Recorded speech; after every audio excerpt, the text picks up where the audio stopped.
Allez, c'est parti pour ce nouveau décryptage. Aujourd'hui, on s'attaque à un monument, le roi incontesté de la chaîne postérieure, j'ai nommé le hip thrust. Oublions 2 minutes les squats et les soulevés de terre, d'accord? On va vraiment décortiquer pourquoi ce mouvement précis est devenu l'arme absolue. Et ça, que ce soit pour développer une force explosive incroyable ou tout simplement pour se forger une posture en béton armé. Ça risque de bousculer un peu la façon dont on envisage l'entraînement du bas du corps. Au menu de notre analyse d'aujourd'hui, on commence par voir pourquoi on l'appelle le fameux roi des fessiers. Ensuite, petit point anatomie et matériel de base. On enchaînera direct sur la biomécanique pour une exécution parfaite. Et on finira par les meilleures variantes et la programmation. Plutôt pas mal, non? Alors, juste pour qu'on soit tous bien sur la même longueur d'onde, le hip thrust, c'est quoi exactement? Eh bien, c'est un exercice polyarticulaire qui isole la chaîne postérieure d'une façon vraiment unique. La vraie magie ici, la grosse différence avec les autres mouvements classiques, c'est que la tension musculaire ne chute pas en haut du mouvement. C'est même tout l'inverse, c'est le plus difficile exactement au point d'extension complète.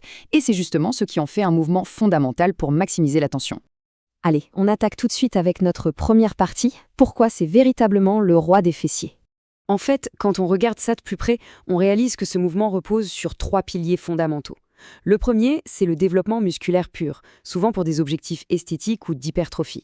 Le deuxième, c'est la performance athlétique pur jus, parce que la puissance qu'on génère ici, elle se transfère directement sur un terrain de sport. Et le troisième, hyper sous-estimé, la santé posturale. Et oui, ce n'est pas qu'un plus pour les athlètes, c'est littéralement vital pour quiconque passe ses journées assis et veut sauver son dos. Mais pourquoi c'est si diablement efficace? Pour faire simple, sur un squat classique, la gravité vient tasser la colonne, la résistance est verticale. Le hip thrust, à l'inverse, utilise une résistance horizontale. On pousse le poids perpendiculairement au corps.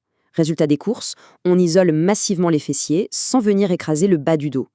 C'est exactement cette mécanique qui permet de gagner en vitesse de sprint, de sauter plus haut tout en stabilisant le bassin de manière hyper sécurisée. Passons à notre deuxième axe, l'anatomie et le matériel. Voyons un peu ce qui se cache sous le capot. Imaginons le corps comme une machine ultra complexe pendant l'effort. Le grand fessier, c'est le gros moteur, celui qui sort la force brute. Mais attention, il ne bosse pas tout seul. Derrière, on a les ischio-jambiers et à l'avant, les quadriceps, qui viennent jouer le rôle crucial de stabilisateur. Et pendant tout ce temps-là, toute la ceinture abdominale et les lombaires doivent agir comme un corset extrêmement rigide. C'est toute cette synergie qui protège la colonne vertébrale et qui fait exploser les performances. Côté matériel, il y a des règles d'or à respecter. D'abord, un banc bien stable autour de 40 à 45 cm de haut. C'est non négociable pour avoir le bon point de pivot. Plus haut ou plus bas, toute la mécanique s'effondre. Et puis, entre nous, une barre chargée posée à même le bassin, c'est juste de la torture. Dès qu'on dépasse la vingtaine de kilos, un bon gros coussin de protection devient absolument indispensable, tout simplement pour préserver les os iliaques. On arrive à notre troisième partie, et c'est vraiment le cœur du sujet, la maîtrise absolue de la technique. Tout se joue dès l'installation, vraiment. Étape 1, on cale la base des omoplates pile sur le bord du banc. Ensuite, le placement des pieds, c'est ce qui va dicter quel muscle va travailler. Le secret, en haut du mouvement, les tibias doivent être parfaitement verticaux. Pourquoi? Parce que des pieds trop en avant, et paf, ce sont les ischios qui prennent tout. Trop près, ce sont les quadriceps qui trinquent. Ce n'est qu'avec un alignement millimétré qu'on cible vraiment les fessiers. Bon, on est en place. Le mouvement dynamique peut commencer. Voyons notre corps comme une charnière, avec l'axe situé au niveau du bassin. La poussée, elle doit toujours venir de la force des fessiers. Surtout pas d'un coup de rein avec le dos. En phase de montée, l'objectif est simple. Former une ligne droite, parfaite, ininterrompue, qui part des épaules, traverse les hanches et finit direct au genou. Et pour réussir cette montée, il faut ancrer ses talons dans le sol et pousser fort. Pas sur la pointe des pieds, on pousse sur les talons. Et c'est tout en haut que la magie opère réellement. Il faut absolument marquer le coup, verrouiller la position pendant 1 à 2 secondes. C'est là, pendant cette contraction isométrique, que le recrutement musculaire est à son apogée. On verroule le bassin sans jamais, au grand jamais, partir en hyperextension lombaire. Et après cette montée, on ne relâche surtout pas la pression. La descente, la fameuse phase excentrique, c'est littéralement la moitié du boulot. Le temps sous tension, ça nous parle à tous, non? Eh bien, on lutte contre la gravité en redescendant sur 2 à 3 bonnes secondes. C'est hyper contrôlé. On ne se laisse pas tomber, on maîtrise la charge du premier au dernier millimètre. Parlons un peu des erreurs qu'on voit tout le temps en salle. La pire? Cambrer le bas du dos pour gratter quelques kilos de plus sur la barre. C'est inutile et surtout très dangereux. Autre grand classique, et c'est un piège vicieux, le coup des cervicales. Beaucoup ont le réflexe de jeter la tête en arrière pour regarder le plafond. Grossière erreur. Il faut garder le menton bien rentré, collé vers la poitrine tout du long, pour garder la colonne neutre et sauver sa nuque. Allez, dernière ligne droite, on passe aux variantes et à l'intégration dans un programme. Forcément, on ne se jette pas direct sous une barre de 100 kg.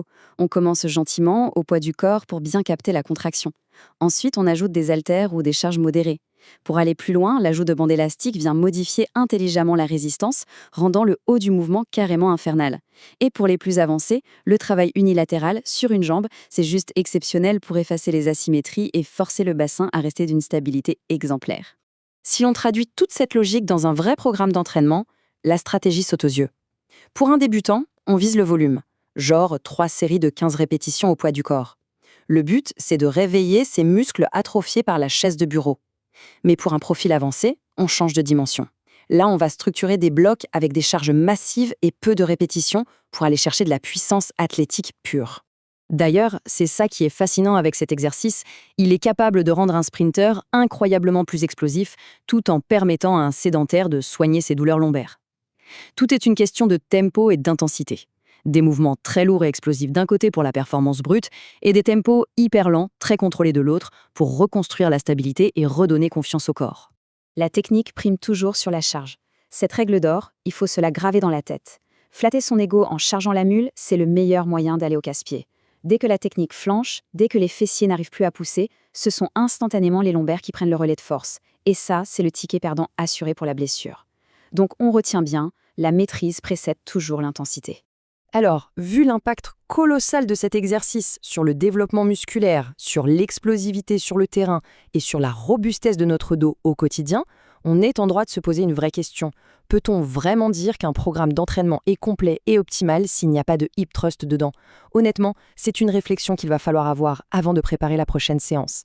Merci d'avoir suivi cette analyse avec nous, en espérant que cela vous donne de nouvelles perspectives pour vos entraînements. À très vite pour un prochain décryptage.